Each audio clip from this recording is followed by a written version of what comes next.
പക്ഷെ മുഖത്തൊരു സന്തോഷമൊന്നും കാണുന്നില്ലല്ലോ. ഞാൻ വരുമ്പോൾ ഞാൻ അബുവിനെ വിട്ട് ഇവിടെ ഇരിക്കുന്നുണ്ട്. നിങ്ങളുടെ മുഖത്ത് ആരുടെ മുഖത്തൊരു സന്തോഷവും ഒക്കെ നിരാശ ബാധിച്ച് മക്കൾ ഗൾഫിലേക്ക് പോകാൻ പറ്റാത്തതിൻ്റെ, വിസ കിട്ടാത്തതിൻ്റെ, +1-ൻ്റെ +2-ൻ്റെ SLC-യുടെ ഒക്കെ റിസൾട്ട് വിഷമിച്ച് ഇതിനങ്ങനെ ഇരിക്കുന്നു. ഒന്ന് ചിരിച്ചെല്ലാവരും ഒന്ന് ചിരിക്കാൻ പറ്റില്ല. ആ വിഷമമാണ്. അത്രയധികം വിഷമമുണ്ടോ? ഈ അമ്മേനെ നോക്കി നോക്കി, അമ്മയുടെ സാരിയല്ല, അമ്മേനെ നോക്ക്. ചിരി വരുന്നില്ലല്ലോ. ഗാകുലത്തിൽ ചിരിയില്ലേ? ഞാൻ ലൈവ് ഷോ ഒക്കെ കാണുമ്പോൾ ചിരിക്കുന്ന ആളുകളൊക്കെയാണല്ലോ കാണുന്നത്. സന്തോഷത്താൽ ആനന്ദത്താൽ നൃത്തം വയ്ക്കുന്ന ആളുകളൊക്കെ കാണുന്നത്. മറിയത്തിൻ്റെ സ്തോത്രഗീതം കേട്ടിട്ട് നമുക്ക് തുടങ്ങാം. ഒന്നുമില്ലാത്ത ഒരു പാവം ചെറിയ പെൺകുട്ടി യേശുവിൻ്റെ അനുഭവത്തെക്കുറിച്ച് പറയുന്ന സ്തോത്രഗീതം ലൂക്കായുടെ സുവിശേഷത്തിൽ നമ്മൾ കാണുന്നുണ്ട്. അതൊന്ന് കേട്ടുകൊണ്ട് നമ്മുടെ ദുഃഖങ്ങൾ അങ്ങോട്ട് ഇറക്കി വയ്ക്കുക. അവിടെ പിന്നെ ഒരു പ്രശ്നം ഉണ്ടാവില്ല. നമുക്ക് കേൾക്കാം. എൻ്റെ ആത്മാവ് കർത്താവിനെ മഹത്വപ്പെടുത്തുന്നു. എൻ്റെ ആത്മാവ് കർത്താവിനെ മഹത്വപ്പെടുത്തുന്നു. നമ്മുടെ ശരീരമല്ല. നമ്മളിവിടെ കൈകൊട്ടി യേശുവിൻ്റെ സന്നിധിയിലേക്ക് വിശുദ്ധ കുർബാന എഴുന്നള്ളിച്ച് വെച്ച് പ്രാർത്ഥിച്ചപ്പോൾ എൻ്റെ ആത്മാവ് മഹത്വപ്പെടുത്തണം. എൻ്റെ ആത്മാവ് പുറത്തേക്ക് വരണം. എൻ്റെ ഭർത്താവിനെയോ എൻ്റെ വീട്ടിലുള്ള അമ്മായിമ്മയെയോ മരുമകളെയോ ഒന്നല്ല ഓർക്കണ്ടേ. എൻ്റെ ആത്മാവ് കർത്താവിനെ മഹത്വപ്പെടുത്തണം. എൻ്റെ ചിത്തം എൻ്റെ രക്ഷകനായ ദൈവത്തിൽ ആനന്ദിക്കണം. ഈ ആനന്ദം ഉണ്ടാവണം. ഈ ഗാകുൽത്തയിൽ നടക്കുന്നത് ഈ ആനന്ദ. വചനം പങ്കുവയ്ക്കുമ്പോൾ കിട്ടുന്നത് ഈ ആനന്ദ. നമ്മുടെ വീട്ടിലിരുന്നത് കിട്ടില്ലേ. അതുകൊണ്ടാണ് വീട്ടിലുള്ളവരൊക്കെ അവിടെ ഇട്ടിട്ട് നമ്മളിങ്ങോട്ട് ഓടിപ്പോന്നിട്ടുള്ളത്. ഇവിടെ ആനന്ദം ഉണ്ടെന്ന് കരുതിയിട്ടാണ്. തിരിച്ചു പോകുമ്പോഴൊന്നും കിട്ടാറില്ല. തിരിച്ചു പോകുമ്പോഴും കിട്ടണം ഈ ആനന്ദം. മാതാവിന് കിട്ടി. മൂന്നാമത് പറയാണ്, അവിടുന്ന് നിന്റെ ദാസിയുടെ താഴ്മയെ കടാക്ഷിച്ചു. നോക്കിയേ, വലിയ പഠിപ്പോ PhD ഒന്നും ഇല്ല അമ്മയ്ക്ക്. പാവം പെൺകുട്ടിയാ. ആ പെൺകുട്ടി പറയാ, എൻ്റെ ദാസിയുടെ, എൻ്റെ താഴ്മയെ കടാക്ഷിച്ചു. ഞാൻ വലിയ ആളാ, ഞാൻ വലിയ ഓഫീസറാ, എൻ്റെ ബിസിനസ്സൊക്കെ വളരെ വലുതായിട്ട് പോകുന്നുണ്ട് എന്നൊക്കെ പറഞ്ഞ് വലുതായ ഗർവോടുകൂടി നടക്കുമ്പോൾ പറയേണ്ട പ്രാർത്ഥനയത്, എൻ്റെ താഴ്ചയെ കർത്താവ് കടാക്ഷിച്ചിട്ടുണ്ട്. കർത്താവ് കടാക്ഷിച്ചില്ല, എൻ്റെ ബിസിനസ് ഇല്ല. പഠിച്ചേക്കണത് തകരുമ്പോഴല്ല വരേണ്ടത്, സന്തോഷമുള്ളപ്പോഴാണ് വരേണ്ടത്. നമ്മളിന്ന് പലപ്പോഴും ദൈവത്തിലേക്ക് തിരിയുന്നത് ദുഃഖം വരുമ്പോഴാണ്. ഞാൻ നേരത്തെ പറഞ്ഞ പോലെ മാർക്ക് കിട്ടാൻ ഒത്തിരി നിയോഗങ്ങളായിട്ട് ഞാനിവിടെ വന്നിരിക്കുമ്പോൾ ഓരോരുത്തരും നിയോഗങ്ങളൊക്കെ കൊണ്ടുപോകുന്നു. ഞാൻ ശ്രദ്ധിച്ചത്, ആരെങ്കിലും എനിക്ക് ലഭിച്ച കാഴ്ചശക്തിയെക്കുറിച്ച്, എനിക്ക് നടന്നു വന്ന ഈ ഗാകുൽത്തായിൽ വന്ന് ഇരുന്ന് പ്രാർത്ഥിക്കാൻ ലഭിച്ചതിനെ കുറിച്ച് എത്ര പേര് നിയോഗം എഴുതിയിട്ടുണ്ട്? ഒന്ന് ആത്മാർത്ഥമായിട്ട് നോക്കിയാൽ മതി. നമ്മൾ എഴുതിയ നിയോഗമൊക്കെ വലിയ പരാതിപ്പെട്ടികളാണ്. പ്രാർത്ഥനയ്ക്ക് ആവശ്യപ്പെട്ടുകൊണ്ട് മറ്റുള്ളവർക്ക് വേണ്ടി പ്രാർത്ഥിക്കുന്ന എത്ര പേരുണ്ട്? മാതാവ് അവിടെ അങ്ങനെയാണ് ചെയ്യുന്നത്. മാതാവിനെ നിങ്ങൾ ശ്രദ്ധിക്കണം. പരിശുദ്ധ ഗബ്രിയേൽ ദേവദൂതൻ വന്നിട്ട് പറയുന്നത് വാക്ക് നിങ്ങൾ ശ്രദ്ധിക്കണം. കൃപ നിറഞ്ഞവളെ. നിങ്ങൾക്ക് എത്ര പേർക്ക് നിങ്ങളുടെ മാതാപിതാക്കളെ നിങ്ങളെ നോക്കിയിട്ട് പറഞ്ഞിട്ടുണ്ട്, കൃപ നിറഞ്ഞ മരുമകളാ എൻ്റെ മകള്, കൃപ നിറഞ്ഞ മകളാ എൻ്റെ മകള്, കൃപ നിറഞ്ഞ മക്കളാണ് എൻ്റെ എന്ന് എത്ര മക്കൾക്ക് ഇവിടെ ഇരിക്കുന്നവർക്ക് പറയുന്നുണ്ട്? കൈയൊന്നും പൊക്കണ്ട ആരും, കാരണം എല്ലാവരും പെട്ടെന്ന് ആവേശത്തിൽ കൈ പൊക്കണ്ട, ഹൃദയത്തിൽ ചേർത്ത് വെച്ച് പറഞ്ഞാൽ മതി. പരിശുദ്ധ അമ്മയോട് ഗബ്രിയേൽ ദേവദൂതൻ പറഞ്ഞതാ, കൃപ നിറഞ്ഞവളെ. ഇനി മാലാഖയൊന്നും വരണ്ട, നിങ്ങളോട് ഞാൻ ചോദിക്കുക, നിങ്ങളുടെ ഭർത്താവിനെ നോക്കിയിട്ട് കൃപ നിറഞ്ഞവനെ, മക്കളെ നോക്കിയിട്ട് കൃപ നിറഞ്ഞ മക്കളെ എന്ന് എത്ര പേര് പറഞ്ഞിട്ടുണ്ട്? ശാപവാക്കുകളല്ലേ, കമ്പാരിസൺസ് അല്ലേ, ദുഃഖല്ലേ, എനിക്ക് എന്തുകൊണ്ട് ഇങ്ങനെ കിട്ടി, വിഷമങ്ങളാ. മാതാവ് അവിടെ, നമ്മൾ മാതാവിലേക്ക് നോക്കുമ്പോഴാണ് ഈ കൃപ നിറഞ്ഞ മാതാവിൻ്റെ മത്സരങ്ങൾ നമുക്ക് ശ്രദ്ധിക്കാൻ പറ്റുക. നിങ്ങളെക്കുറിച്ചൊരു പദ്ധതി എൻ്റെ മനസ്സിലുണ്ട്. ദൈവം പറയാ, ജെറമിയയിലൂടെ പറയുക, ഇവിടെ ഇരിക്കുന്ന ഓരോരുത്തരെ കുറിച്ചൊരു പദ്ധതിയുണ്ട്. സ്റ്റൈജു, നീ ഇന്ന് ഗാകുൽത്തായിൽ പോയിട്ട് സംസാരിക്കണം. പഠിച്ചേക്കണത്. ഞാൻ NCC ക്യാമ്പായിട്ട് പോണ നേരത്തെ ജോസഫേട്ട ഇങ്ങനെ ഒരു ദിവസം ഞാൻ പറഞ്ഞു, ഞാൻ അങ്ങനെ ധ്യാനത്തിനൊന്നും പോകാറില്ല, പരിശുദ്ധ വചനമൊക്കെ അറിയാം, അങ്ങനെ പങ്കുവയ്ക്കുന്ന പരിചയമൊന്നും എനിക്കില്ല, പറ്റും. എന്നെ ജോസഫേട്ടനെ വിളിച്ചു, ഇവിടെ വായ സ്റ്റൈജു, നിന്നെ ദൈവം വിളിക്കുക. സ്റ്റൈജു എന്ന് പറയുന്ന ഒരുത്തൻ ഇവിടെ കൊണ്ടുവന്നിരുത്തിയ നിങ്ങളുടെ വചന കൂടാരത്തിൽ കൊണ്ടുവന്നിട്ട് പറയുക, സ്റ്റൈജു, നിന്നെ കുറിച്ചൊരു പദ്ധതിയുണ്ട്. നിങ്ങളെക്കുറിച്ച് ദൈവം പറയാ, നിങ്ങളെക്കുറിച്ചൊരു പദ്ധതി ഉണ്ട്. വല്ല പദ്ധതി ഉണ്ടോ? ഇവിടുന്ന് വരണം, 3 മണിക്ക് കഴിയണം, കിട്ടുന്ന ബസ്സിൽ ജീസസോ ഏത് ബസ്സിലോ കിട്ടണേ ചാടിക്കയറി വീട്ടിലെത്തണം, വീണ്ടും നമ്മുടെ പഴയ പരാരാബ്ദ കൂട്ടായ്മകൾ കൂട്ടിലെടുക്കണം. ഇതല്ലേ നമ്മുടെ പദ്ധതി. വേറെ എന്തെങ്കിലും പുതിയ പദ്ധതി ഉണ്ടോ നിങ്ങളുടെ മനസ്സിൽ? ഞാൻ ചോദിക്കുക, ആർക്കെങ്കിലും പുതിയ പദ്ധതി ഉണ്ടോ? കർത്താവിൻ്റെ പദ്ധതി മനസ്സിലാക്കിയൊരു എത്ര പേരുണ്ട് ഇവിടെ? നിങ്ങളുടെ നാശത്തിനല്ല. പലരും നെഞ്ചത്തടി നിലവിളിയ, എൻ്റെ കർത്താവ് എൻ്റെ പ്രാർത്ഥന മാത്രം കേൾക്കുന്നില്ല, എൻ്റെ വല്യപ്പൻ്റെ പ്രാർത്ഥന കേൾക്കുന്നുണ്ട്, ചേട്ടൻ്റെ പ്രാർത്ഥന കേൾക്കുന്നുണ്ട്, മക്കളുടെ പ്രാർത്ഥന കേൾക്കുന്നുണ്ട്, എൻ്റെ പ്രാർത്ഥന കേൾക്കണില്ല. എങ്ങനെയാ കേൾക്കുക? പാപബോധം പോണം. പാപബോധം ഉണ്ടാവണം ആദ്യം, എന്നിട്ട് വേണം ഇവിടെ കുമ്പസാരക്കൂട്ടിൽ അത് ഉരുകി ഒലിച്ച് പോണം. അപ്പൊ പ്രാർത്ഥന കേൾക്കും. നാശത്തിന് വേണ്ടിയുള്ളതല്ല പദ്ധതികൾ യേശുവിന്റെ, ദൈവത്തിന്റെ. എന്തിനു വേണ്ടിയുള്ളതാ? ക്ഷേമത്തിന് വേണ്ടിയുള്ളതാ. ലഭിച്ച കൃപ ചോദിച്ചത് കിട്ടിയിട്ടില്ല. അപ്പൊ നമ്മൾ പറയാം ദൈവനെ കൈവെടിഞ്ഞു, ദുഃഖായി, നെഞ്ചത്തെടി, നിലവിളിയായി. ദൈവം അപ്പുറത്ത് വലിയ കൃപ തന്നിട്ടുണ്ട്. നമ്മൾ പെരിങ്ങണ്ടൂരിലൊക്കെ പീസ് ഹോമിലൊക്കെ പോകുമ്പോ 45 വയസ്സുള്ള തോമാസ് അവിടെ തൊട്ടിൽ കിടന്ന് ആടുന്നുണ്ട്. 45 വയസ്സാ. ഇവിടെ ഒരു തൊട്ടിലുണ്ട്. ഈ തൊട്ടിൽ കിടന്ന് ആട് തോമാസ്, 45 വയസ്സുള്ള, വളർച്ചയില്ല, ആട്. നമ്മളാടുന്നുണ്ടോ 45 വയസ്സുള്ള ആള്? എത്ര വലിയ കൃപയെ നമുക്ക് തന്നിട്ടുള്ളത്. നമ്മൾ പറയാം എൻ്റെ മോളുടെ മാർക്കിനെ കുറിച്ച് പ്രാർത്ഥിച്ച് ഗാകുലത്താനാഥ അത് കേട്ടില്ല. നമ്മുടെ വിഷമതാ. ദൈവം നമുക്ക് നൽകിയിട്ടുള്ള കൃപകളൊന്ന് പേപ്പറിൽ എഴുതി വയ്ക്കുക. നിങ്ങളൊന്ന് വീട്ടിൽ പോയിട്ട് ഒന്ന് പറ്റിങ്ങൊന്ന് എഴുതി നോക്ക്. നിങ്ങൾക്കൊക്കെ ഉത്കണ്ഠയുണ്ടോ? അസ്വസ്ഥതയുണ്ടോ? വിഷമമുണ്ടോ? മക്കളെ കുറിച്ചൊക്കെ ആകുലതകളുണ്ടോ? മക്കളുടെ മാർക്കിനെ കുറിച്ച് ആകുലതയുണ്ട്? ഒരു മരുന്ന് ഞാൻ ഒന്ന് പറഞ്ഞുതരാം. ഇന്ന് പ്രാർത്ഥിച്ചിട്ട് നിങ്ങൾ വീട്ടിൽ ചെന്നിട്ട് പുലർച്ചെ 1 മണിയാകുമ്പോൾ എഴുന്നേൽക്കണം. മക്കളെ കുറിച്ച് ആകുലതകളുണ്ട് കേട്ടോ, അല്ലാത്തവരുണ്ട്.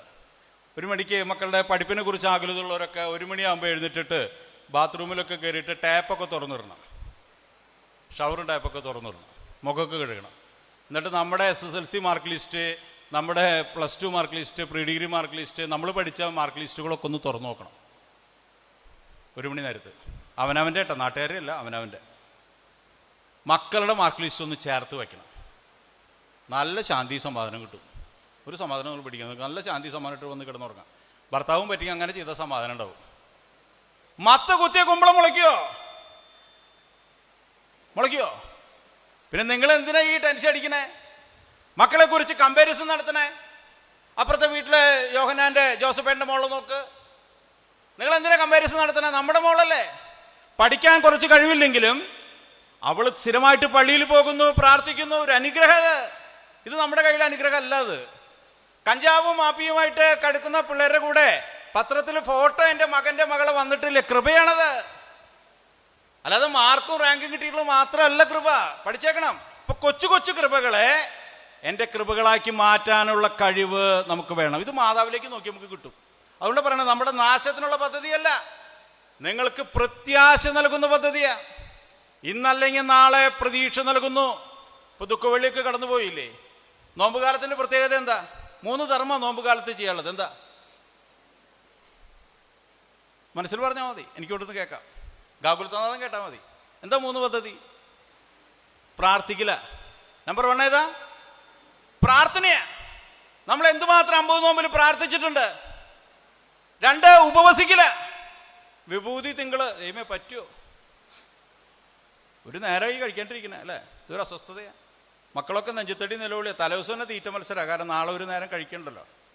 വിഭൂതിയിൽ വരച്ച കുരിശ് കുറച്ച് ചക്കയുടെ വലുപ്പമായി. വികാരിച്ചും വരച്ച അത്രയാണ്, നന്നായില്ല. അപ്പോൾ നമ്മളതൊക്കെ മാച്ച് കളഞ്ഞിട്ട് ഈർക്കിളി കൊണ്ട് ചെറുത് വരച്ച് ഇട്ടുണ്ടോ ഇല്ലെങ്കിൽ ഇല്ല എന്നുള്ള രീതിയിൽ കരിക്കുറിയും വരച്ചിട്ട് നമ്മുടെ ഉപവാസ പ്രാർത്ഥനകൾ നടത്തുക. നമ്മൾ നിനവേ നഗരിയിലെ ഉപവസിച്ച ചാരം പൂശിയ ചരിത്രമൊന്നും വേണ്ട. ഒരു കുരിശേ, നമ്മുടെ ഇടവക വികാരി അച്ഛൻ വരച്ച കുരിശ്, അതോടുകൂടിയിട്ട് എൻ്റെ ജോലി സ്ഥലത്ത് പോവാൻ, യേശുവിന് സാക്ഷ്യം കൊടുക്കാൻ മനസ്സില്ലാത്തവരാ നമ്മൾ. തൊട്ടുണ്ടോ തൊട്ടു ചെറിയൊരു കുരിശ്. ഗാകുലത്തേലിരിക്കണം. നിങ്ങളൊക്കെ അങ്ങനെ വരച്ചിട്ടുണ്ടെന്ന് ഞാൻ വിശ്വസിക്കണേ. കൂടുതൽ ആളുകൾ അങ്ങനെ പേരിനൊരു കുരിശ. പ്രാർത്ഥനയും ഉപവാസവും കഴിഞ്ഞ 3ാമത് വേണ്ടത് ദാനധർമ്മ. നോമ്പ് കാലത്ത് മാത്രമല്ല, ഈ 3 കാര്യങ്ങളാണ് സഭ പഠിപ്പിക്കണേ. പ്രാർത്ഥന, ഉപവാസം, ദാനധർമ്മം. ഇത് 3ഉം കൃത്യമായിട്ട് ചെയ്ത ആളുകളാണ് നോമ്പുകാലം അനുഷ്ഠിച്ചിട്ടുള്ളത്. അതുകൊണ്ട് ഞാൻ എത്ര നേരം പള്ളിയിൽ ചെന്നിരുന്നു, എത്ര നേരം എൻ്റെ മക്കളെ കുറിച്ച് വിഷമിച്ച് കരഞ്ഞു എന്നുള്ളതല്ല. ഈ 3 കാര്യങ്ങളിലൂടെ കടന്നു പോകുമ്പോഴാണ് ദുഃഖവെള്ളിയിലൂടെ ബിന്യച്ചൻ പറഞ്ഞ പോലെ ഉത്തിതനായ യേശു നമ്മുടെ ഉള്ളിലേക്ക് കടന്നു വരിക. ഇന്ന് പല പള്ളികളിലും ഉത്ഥാനം ചെയ്യുന്ന ഒരു ഡ്രാമാസ്കോപ്പ് നാടകം പോലെയാണ്. നമ്മുടെ മനസ്സുകളിലൊന്നും യേശു ഉയർക്കുന്നില്ല. ചില യൂത്തൊക്കെ ഇന്ന് അങ്ങനെ അതിൻ്റെ പരിപാടിയാണ്. കുർബാനയൊന്നും കാണുന്നില്ല. യൂത്തിൻ്റെ പരിപാടി എന്താ? ഡ്രാമാസ്കോപ്പ് നാടകങ്ങളാണ്. ഉത്ഥാനങ്ങൾ നമ്മളൊക്കെ നാടകം കാണാൻ പോണ പോലെ, സിനിമ കാണാൻ പോണ 3D സിനിമ കാണാൻ പോകുന്ന പോലെ പള്ളിയിൽ വന്നിട്ട് പാതിരക്കിരുന്ന് കാണുക. യേശു വരുന്നുണ്ടോ? യേശു എൻ്റെ മനസ്സിലേക്ക് ഉത്തിതനായിട്ട് വരുന്നുണ്ടോ എന്നുള്ളതാണ് നമ്മൾ നോക്കേണ്ടത്. മാതാവിനെ ഞാൻ നിങ്ങളുടെ അടുത്തേക്ക് വീണ്ടും കൊണ്ടുപോവുകയാണ്. മാതാവ് പരിശുദ്ധ അമ്മ കാനായിലെ വിവാഹ വിരുന്നിലെ പോയിരുന്നു. വായിച്ചിട്ടുണ്ട് നമ്മൾ, വളരെയേറെ വായിച്ചിട്ടുള്ളത് പരിശുദ്ധ അമ്മയുടെ വചനം. ഒത്തിരിയേറെ നല്ല വചന. അമ്മ കാനായിലെ വിവാഹ വിരുന്നിലെ യേശുവായിട്ട് ചെല്ലുകയാണ്. അമ്മ ഓടിക്കതച്ച് വന്നിട്ട് യേശുവിനോട് പറയുക, മകനെ അവർക്ക് വീഞ്ഞില്ല. നമ്മളൊക്കെ കല്യാണത്തിന് പോയാ അവിടെ ബിരിയാണി തീർന്ന നമ്മളെന്താ പറയുക? ഓടി വന്ന് മക്കളോട് എന്താ പറയുക? മോനെ, അവിടെ ബിരിയാണി ചട്ടി ഏകദേശം തീരാറായിട്ടുണ്ട്, അടുത്ത പന്തിയിൽ തന്നെ ഇരുന്നോ, ബിരിയാണി കഴിയാറായിട്ടുണ്ട്. മോനെന്താ ചെയ്യുക? ഉടനെ തന്നെ വാട്സപ്പിൽ മെസ്സേജ് ഇട്ടു, ജോസഫേട്ടൻ്റെ മോളുടെ കല്യാണത്തിന് ബിരിയാണി തീരാറായി, വേഗം വരണവരൊക്കെ വേഗം വന്നോ. 10 ആൾക്ക് ഭക്ഷണം കിട്ടിയില്ലെങ്കിൽ നമ്മളത് 1000 ആൾക്കായിട്ട് പബ്ലിസിറ്റി കൊടുക്കും. മാതാവ് ചെയ്തെന്താ? അവിടുത്തെ വീട്ടുകാരെ വന്നിട്ട് മാതാവിനോട് പറഞ്ഞതല്ലേ, മറിയമേ വീഞ്ഞു തീർന്നു, പറഞ്ഞിട്ടില്ല. ബൈബിൾ നോക്കണത് കണ്ടറിയുകയാണ്, മനസ്സിലാക്കുകയാണ്. നമ്മളൊക്കെ നമ്മുടെ വീടുകളിൽ ഇങ്ങനെ പ്രശ്നങ്ങൾ കണ്ടറിയുന്നുണ്ടോ? ഞാൻ ഈ വയസ്സായ അമ്മമാരായിട്ടൊക്കെ ഭയങ്കര കമ്പനിയാണ്. അപ്പം അമ്മമാർ പറയുന്നൊരു വിഷമം അത്, അവർ നേരമില്ല, ആർക്കും സംസാരിക്കാൻ നേരമില്ല, കുട്ടികളെ തൊടാൻ നേരമില്ല, തൊട്ടഴുക്കാന്ന് പറയണേ. ഞാൻ ചെറിയ കൗൺസിലറും കൂടിയാണ്. ഒരു സ്ത്രീ വന്നിട്ട് പറഞ്ഞു, അമ്മായിമ്മയ്ക്ക് കുട്ടികളെ നോക്കാൻ അറിയില്ല. അപ്പം ഞാൻ ചോദിച്ചു, നിൻ്റേത് എത്രാമത്തെ കുഞ്ഞാ ഈ കുട്ടി? ഇത് ആദ്യത്തെയാണ്. ഒരു കുട്ടി ഉൾക്കുള്ളൂ. അപ്പം എന്താ പ്രശ്നം? അമ്മയ്ക്ക് വൃത്തിയില്ല, അമ്മയ്ക്ക് കുട്ടികളെ നോക്കാൻ അറിയില്ല, കുട്ടീനെ കെട്ടിപ്പിടിക്കും, ഉമ്മ കൊടുക്കും, മോക്കോട്ടേക്ക്. ആകെ വിഷമം അവൾക്ക്, മരിയോൾക്ക് അമ്മയെക്കുറിച്ച്. നിങ്ങൾക്ക് അങ്ങനെയൊന്നും ഉണ്ടാവില്ല എന്ന് വിശ്വസിക്കുന്നു. ഞാൻ ചോദിച്ചു അവളോട്, ഇത് അമ്മയ്ക്കിത് അമ്മയ്ക്ക് വിഷമമാണ്, അമ്മേനോട് ചൂടാവുകയും ഞാൻ കുട്ടീൻ്റെ തൊട്ടെന്താ, കുട്ടി എൻ്റെ മോൻ്റെ കുട്ടിയല്ലേ എന്നൊക്കെ കൊണ്ട് തല്ലുണ്ടാക്കാറുണ്ട്. എനിക്കിഷ്ടമില്ല സാറേ, അപ്പോൾ അതുകൊണ്ട് അമ്മോട് പറയണം എൻ്റെ കുട്ടീനെ തൊടണ്ട. അമ്മേനെ വിളിച്ചു. ഞാൻ ചോദിച്ചു, എത്ര മക്കളുടെ അമ്മയാ? 8 മക്കളുടെ അമ്മയാ. എത്രയാ? 8 മക്കളുടെ അമ്മയോടാ മരുവള് പറയണേ എന്ത്, മക്കളെ നോക്കാൻ അറിയില്ലെന്ന്. ഒന്ന് ആലോചിച്ച് നോക്കിയ സ്ഥിതി. 8 മക്കളെ, ഇവിടെ ഒരെണ്ണ. ഞാൻ ഈ അമ്മേനെയും മരുവളിനെ വിളിച്ചിരുത്തിട്ട് ചോദിച്ചു, ഇത് മാസം തികഞ്ഞ് പറഞ്ഞതാണോ? മോളോട് ചോദിച്ചു. മോള് അല്ല, 7 മാസത്തിൽ പുറത്തേക്ക് വന്നു. അപ്പോൾ 9 മാസം പോലും എത്തിക്കാൻ പറ്റിയിട്ടില്ല. ഈ ഇരിക്കണ അമ്മാമ്മയാ 8 മക്കളെ പെറ്റമ്മയാ. 8 മക്കളെ പെറ്റമ്മയാ, നോർമലായിട്ട് പെറ്റമ്മയാ. ഇവിടെ 7 മാസമുള്ളതിനെ പുറത്തേക്ക് കുത്തി മുറിച്ചെടുത്തിട്ട് ഇൻക്യുബേറ്ററിൽ അവിടെയൊക്കെ കിട്ടിയതാ. ഒന്ന് ആലോചിച്ച് നോക്കിയേ. ഇവിടെയാണ് മാതാവ് പറയണത്, കണ്ടറിഞ്ഞ് എൻ്റെ അമ്മയുടെ ദുഃഖം, എൻ്റെ അമ്മായിമ്മയുടെ ദുഃഖം, എൻ്റെ ചേട്ടൻ്റെ ദുഃഖം, എൻ്റെ ചേച്ചിയുടെ ദുഃഖം കണ്ടറിയണം, എൻ്റെ മക്കളുടെ ദുഃഖം കണ്ടറിയണം. ഞാൻ മറ്റം +2 അധ്യാപകനാ. അവിടെ ഒരു കുട്ടി വന്നിട്ട് സംസാരിക്കുന്ന ഇടയിൽ പറഞ്ഞു, പക്ഷേ 18 വയസ്സായി ഞാൻ പോവും, ഒരാളെ കണ്ടുവച്ചിട്ടുണ്ട്, ഞാൻ പോവും. ഞാൻ പറഞ്ഞു, അങ്ങനെയൊന്നും ചെയ്യല്ലേ, മോശാത്. അവളുടെ അമ്മയെ എനിക്കറിയാം, ടീച്ചറാണ്. അപ്പോൾ അതുകൊണ്ട് ഞാൻ ആ ടീച്ചറെ വിളിച്ചിട്ട് പറഞ്ഞു, ഇങ്ങനെ മോള് ചില കടും പ്രവർത്തനങ്ങളൊക്കെ ചെയ്യാൻ സാധ്യതയുണ്ടൊന്ന് ശ്രദ്ധിക്കണം. ആ അമ്മ എന്നോട് കരഞ്ഞിട്ട് പറഞ്ഞു, സ്റ്റൈജ് മാഷ് എൻ്റെ മോളെ കണ്ടിട്ട് എത്ര കാലമായി? ഞാൻ പറഞ്ഞു, 2 കൊല്ലമായിട്ടുള്ളൂ, +1 +2 2 കൊല്ലം ഞാൻ കണ്ടിട്ടുള്ളൂ. അമ്മ പറയാ, ഈ ടീച്ചർ ഞാൻ ജനിച്ച അന്നോട്ട് കണ്ടു തുടങ്ങിയതാ. ശരിയല്ലേ? അവളുടെ മോളെ ജനിച്ച അന്നോട്ട് കണ്ടു തുടങ്ങിയത് അമ്മയല്ലേ? ഭയങ്കര കരച്ചിലും പിടിച്ചില്ല. 18 വയസ്സ് കഴിഞ്ഞപ്പോൾ മോള് പറഞ്ഞ പോലെ തന്നെ ഒരാളുടെ കൂടെ നടന്നോ, ഓടിയോ, ചാടിയോ ഒക്കെ പോയി. എനിക്ക് ചോദിക്കുന്നുണ്ട് അമ്മയോട് പോയിട്ട്, ടീച്ചറോട് പോയിട്ട്, ജനിക്കുമ്പോൾ തൊട്ട് കടന്ന് അറിയുന്ന അമ്മയല്ലേ? നമ്മുടെ കൂടെ താമസിക്കുന്ന, നമ്മുടെ ഒരു ഭവനത്തിൽ താമസിക്കുന്ന മക്കളുടെ ഹൃദയ വിചാരങ്ങൾ പോലും അറിയാത്ത ആൾക്കാരാണ് നമ്മൾ. അവിടെ അമ്മ വീഞ്ഞു തീർന്നതറിഞ്ഞ് ഓടിപ്പടഞ്ഞ്, അവിടെ ഒന്നുമില്ലെങ്കിൽ ഒരു കുഴപ്പമില്ല, മാധവൻ ആരും കുറ്റം പറയില്ല, യേശുവിനോടൊന്ന് പറയുക, മകനെ അവർക്ക് വീഞ്ഞില്ല. കണ്ടറിഞ്ഞ് പ്രവർത്തിക്കുന്ന അമ്മ. ഇവിടെ നമ്മൾ മോഡലാക്കേണ്ട അമ്മേനെ. നമ്മുടെ കഷ്ടപ്പാടുകളും വേദനകളൊക്കെ അമ്മയിലേക്ക് ഇറക്കി വയ്ക്കേ. ഇനി യേശുവിൻ്റെ ഡയലോഗ് എന്താ ശ്രദ്ധിച്ചോ? എന്നാൽ ശരി, ഇതാ 10 ലിറ്റർ വീഞ്ഞ് കൊടുത്തുവോ? യേശു എന്താ പറഞ്ഞേ? സ്ത്രീയെ, നിനക്കും എനിക്കും എന്താ, എൻ്റെ സമയം ഇനിയും സമാഗതമായിട്ടില്ല. അവിടെ വീഞ്ഞ് തീരെ, അത് നമ്മളെ ബാധിക്കുന്ന പ്രശ്നമല്ല. യേശു പറയാ, നമ്മുടെ മക്കളങ്ങനെ പറഞ്ഞെങ്കിലാ നമ്മളപ്പോൾ വിക്സ് വേപ്പ സിറപ്പാവും അല്ലേ? ശ്രദ്ധിച്ചിട്ടുണ്ടോ? എനിക്ക് അമ്മമാരോട് പറയാനുള്ളത്, ഈ നീരുവീഴ്ച നിങ്ങൾ മാറ്റണം. ആദ്യം എന്തെങ്കിലും ഒരു ചെറിയ വിഷമം വരുമ്പോഴേക്കും എൻ്റെ വിധി, ഈ വിക്സ് വേപ്പർ സിറപ്പ് നിർത്തും നിങ്ങൾ. അമ്മ അവിടെ വിക്സ് വേപ്പർ സിറപ്പ് എടുത്തോ? നീ എന്നോട് അങ്ങനെ പറഞ്ഞു അല്ലേ? അങ്ങനെ ചോദിച്ചോ?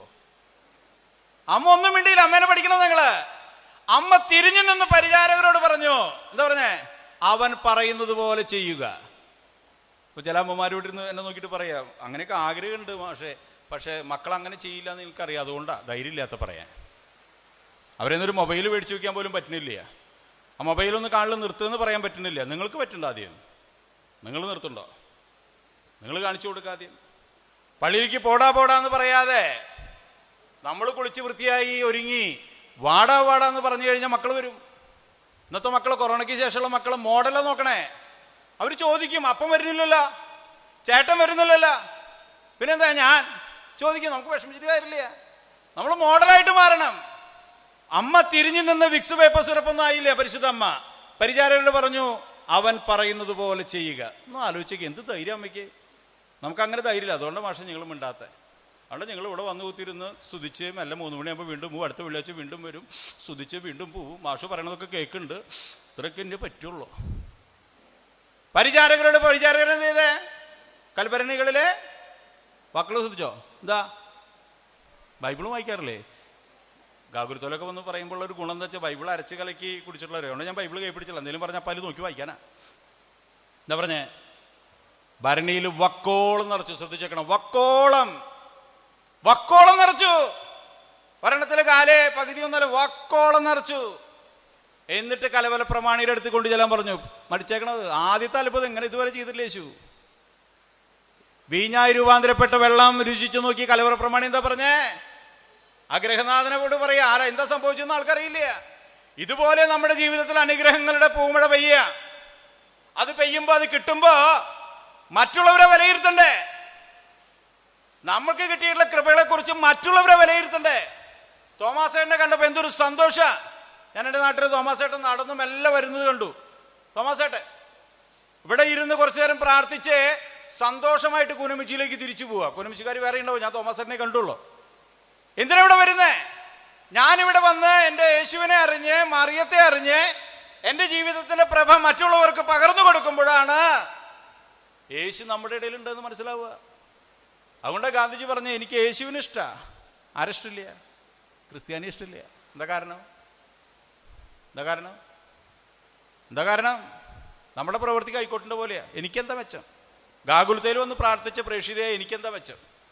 ഞാൻ ഒരിക്കൽ ഓർക്കുകയാണ്, ഞാൻ എറണാകുളത്ത് നിന്ന് ഒരു ദിവസം വരുമ്പോൾ തൃശ്ശൂർ നല്ല ക്ഷീണമുണ്ടായിരുന്നു. തൃശ്ശൂരിൽ നിന്ന് ബസ്സിൽ കയറി വഴിക്ക് അങ്ങനെ ഉറങ്ങിപ്പോയി. കൈപ്പറമ്പ് എത്തിയപ്പോൾ ഒരു കുറച്ച് പ്രായമുള്ള ഒരു സ്ത്രീ വന്നിട്ട് എനിക്ക് എന്നിട്ട് എന്നെ തട്ടി. ഞാൻ പകുതി ഉറക്കത്തിലാണ്. ഇതുപോലെ സാരി എടുത്ത പ്രേക്ഷിതമാരാ. ഞാനും പെട്ടെന്ന് എന്താ ഉറക്കത്തിലായതുകൊണ്ട് ഞാൻ ചാടി എഴുന്നിട്ടു, ബസ്സിൽ നിന്ന് ചാടി എഴുന്നിട്ട്. എന്താ സംഭവിച്ചെന്നറിയില്ല. പ്രേക്ഷിത ഇരുന്നു, ഈ കുറച്ച് പ്രായമുള്ള സ്ത്രീ ഇരുന്നിട്ട് എന്നോട് പറഞ്ഞു, യേശു രക്ഷിക്കട്ടെ, ദൈവം നിന്നെ അനുഗ്രഹിക്കട്ടെ എന്ന് പറഞ്ഞിട്ട് എന്നെ പ്രാർത്ഥിച്ചു. ഞാൻ ചോദിച്ചു, എന്താ സംഭവം? ഞാൻ ഗാഗുൽത്താലെ പ്രേക്ഷിതയാ. നിങ്ങളോട് ആരെങ്കിലും കഷ്ടപ്പെട്ട് ബുദ്ധിമുട്ടിയും വരാൻ പറഞ്ഞോ? പീറ്റർച്ചൻ പറഞ്ഞോ? പിന്നിച്ചൻ പറഞ്ഞോ?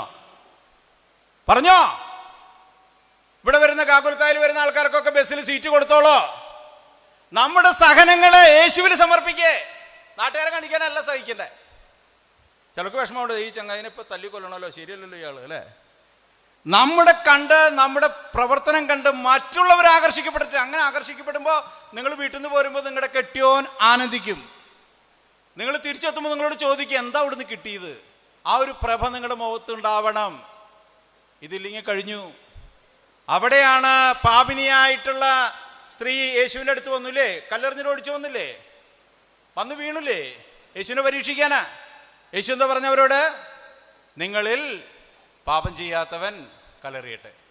നമ്മൾ ഓരോ കാര്യങ്ങളും വിലയിരുത്തുമ്പോൾ, നമ്മുടെ തൊട്ടടുത്തുള്ള വീട്ടുകാരെ വിലയിരുത്തുമ്പോൾ, പള്ളിയിലച്ഛനെ വിലയിരുത്തുമ്പോൾ, കർത്താവിന്റെ അഭിഷിക്തരെ വിലയിരുത്തുമ്പോൾ, ഒന്ന് എന്നിലേക്ക് വായോ, ഞാൻ എവിടെയാ?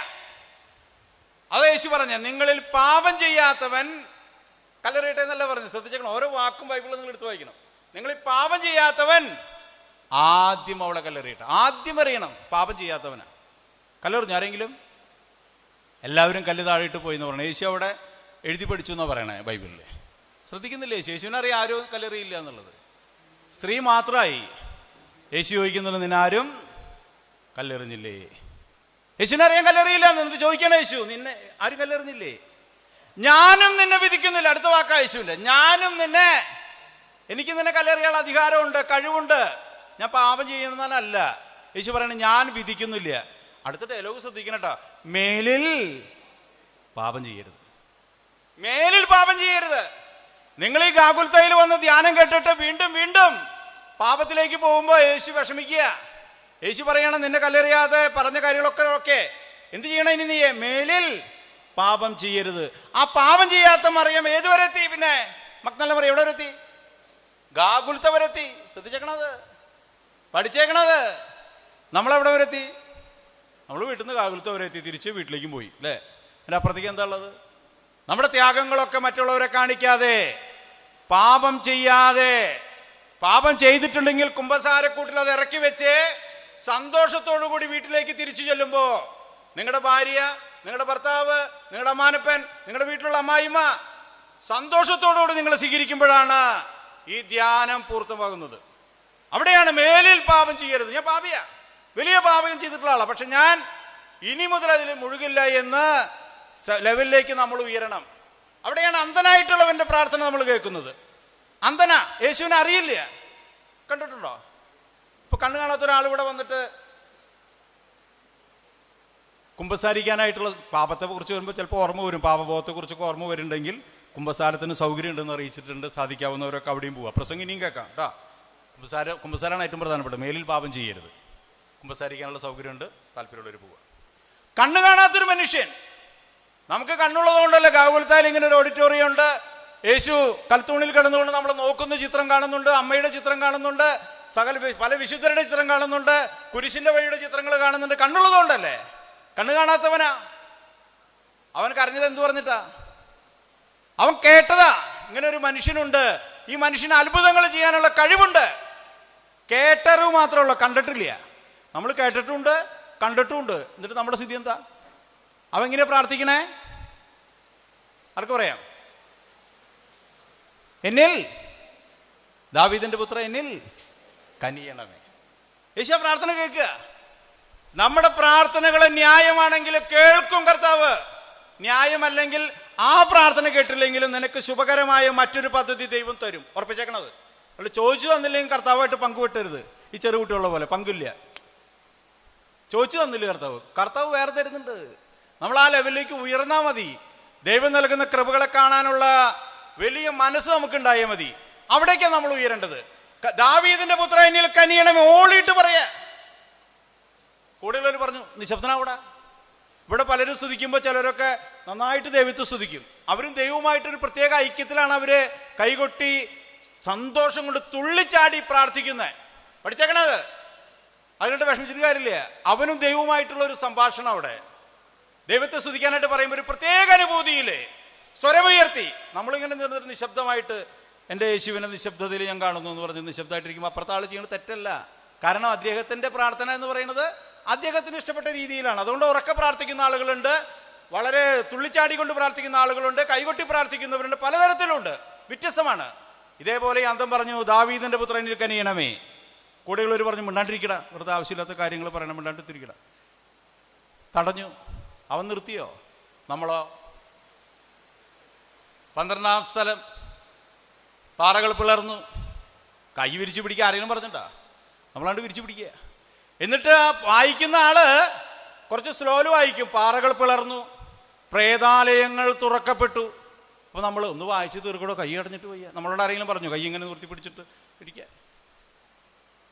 ഒരച്ഛൻ കുർബാന പ്രസംഗം ഒരു 10 മിനിറ്റ് കൂടി, ഉടനെ തന്നെ പള്ളിയിലകത്തിരുന്നിട്ട് അച്ഛന് വേറെ പണിയൊന്നുമില്ല, എന്തോരം നേരമായി പ്രസംഗം, പിറുപിറുക്കുക. കർത്താവിന്റെ അഭിഷിക്തരെ കുറിച്ച് പിറുപിറുക്കുക. നിങ്ങളുടെ ഭവനങ്ങളിൽ കർത്താവിന്റെ അഭിഷിക്തരെ കുറിച്ച് മോശപ്പെട്ട രീതിയിൽ പറയുന്നുണ്ടെങ്കിൽ ദയവ് ചെയ്ത് ഇന്നത്തോടെ നിർത്തണം. എല്ലാവരും പറയും നല്ല സുഖമാണല്ലോ, അച്ഛനായ എന്തോ സുഖം. എന്നിട്ട് എന്താ നിങ്ങളുടെ മക്കളെ പറഞ്ഞയക്കാഞ്ഞേ? സുഖമുള്ള പണിയല്ലേ? എന്താ പറഞ്ഞയക്കാഞ്ഞേ നിങ്ങൾ? ഇന്നിപ്പോൾ ദൈവദർശൻ്റെ ക്യാമ്പിനൊക്കെ പോയിട്ട് ക്ലാസ് എടുക്കുമ്പോൾ ചോദിക്കാറുണ്ട് എത്ര കുട്ടികൾ അച്ഛനാവും. അപ്പോൾ എല്ലാ കുട്ടികളും അൾത്താര ബാലന്മാരായിട്ടുള്ള കൊറോണത്തിനാണ് തയ്യാറാക്കി വെച്ചുള്ളത് അച്ഛന്മാരാക്കാൻ വേണ്ടി. നമ്മുടെ മക്കളൊക്കെ പൂത്തി വെച്ചിട്ട് അടുത്തുള്ളവരോട് പറയാ, നിന്നെ കാണുമ്പോൾ അച്ഛനാവുള്ള ലുക്കുണ്ട്, അച്ഛനാവുള്ള ലുക്കാണുള്ളത്. നമ്മുടെ മക്കൾ അതിനുവേണ്ടി ഒരുക്കണമെങ്കിൽ കർത്താവിന്റെ അഭിഷിക്തരെ കുറിച്ച് മോശപ്പെട്ട രീതിയിൽ നമ്മുടെ വീടുകളിൽ സംഭാഷണവും പാടില്ല. മാതാപിതാക്കൾ ശ്രദ്ധിക്കണം. മക്കൾ വളരെ ജിജ്ഞാസയോടുകൂടി ശ്രദ്ധിച്ചിരിക്കുന്നത്. നാട്ടിലെ മോശപ്പെട്ട കാര്യങ്ങൾ പറയുമ്പോൾ സ്റ്റോപ്പ് ഇറ്റ്, നിർത്തറ, സ്റ്റോപ്പ് ഇറ്റ് എന്ന് പറയാനുള്ള കഴിവുണ്ടാവണം. ഇവിടെയാണ് പ്രഘോഷണം. അല്ലാതെ അതിരുന്ന് ഇങ്ങനെ ആസ്വദിക്കല്ല. ആ പെൺകുട്ടി ആരുടെ കൂടെ പോയി അല്ലെങ്കിൽ മറ്റേ കാര്യം പോയി. എൻ്റെ കാര്യമാണെങ്കിൽ ഞാൻ പറയും, എൻ്റെ മകളാണ് പോയെങ്കിൽ നമ്മൾ സന്തോഷത്തോടെ ഇത് ചർച്ച ചെയ്യുമോ? ഒത്തിരി തീരുമാനങ്ങൾ എടുക്കുമ്പോൾ വികാരി അച്ഛൻ ചെയ്ത് ചിലപ്പോൾ ഒരു തെറ്റൊക്കെ ഉണ്ടാവാം. നമ്മുടെ പുറത്ത് കുടുംബത്തിൽ വന്ന ആളല്ലേ, ഒന്ന് ക്ഷമിച്ചുകൂടെ?